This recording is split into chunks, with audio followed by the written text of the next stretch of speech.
పాండవులు వనవాసం వేసే సమయంలో ఒకసారి పాండవులు పని మీద బయటికి వెళ్తారు. కుంతీదేవి పాండవులు వచ్చేసరికి వాళ్ళకు భోజనం సిద్ధం చేయాలనుకుంటుంది. కానీ ఇంట్లో ఏమీ ఉండకపోయేసరికి ఆమె పక్క ఊర్లోకి వెళ్ళి ఎవరి దగ్గరైనా కొద్దిగా ధాన్యం తీసుకొని రావాలని యాచించాలని అనుకొని ఒక ఆవిడ దగ్గరికి వెళ్తుంది. ఆ ఇంటి ఆవిడ పరమగయ్యాలి. కుంతీదేవి అడిగిన దానికి పెట్టకపోగా, నీ బిడ్డలకు పెట్టడానికి నా ఇంట్లో ధాన్యం ఉందా, నీ బిడ్డలకు తిండి పెట్టలేకపోతే ఎందుకన్నావు అని అనవసరమైన మాటలతోటి కుంతీదేవిని తిట్టి బాధ పెడుతుంది. పాపం కుంతీదేవి ఏమి మాట్లాడకుండా తిరిగి వచ్చేస్తుంది. పాండవులు వస్తూ తమతో పాటు కొన్ని పండ్లు దుంపలు తెచ్చుకుంటారు. ఆ రోజు వాళ్ళ భోజనం అయిపోతుంది. నెక్స్ట్ డే కుంతీదేవి ఎవరింటికి అయితే వెళ్ళిందో ఆమె పిల్లలు చనిపోయారని తెలుస్తుంది.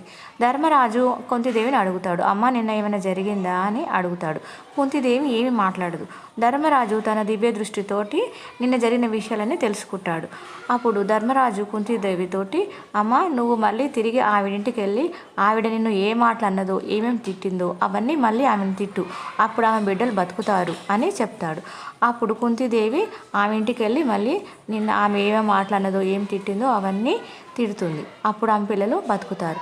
అంటే ఎదుటి వాళ్ళు మనని అనవసరంగా తిట్టినా అవమానించినా మనం కూడా వాళ్ళని అనవసరంగా అనొద్దు.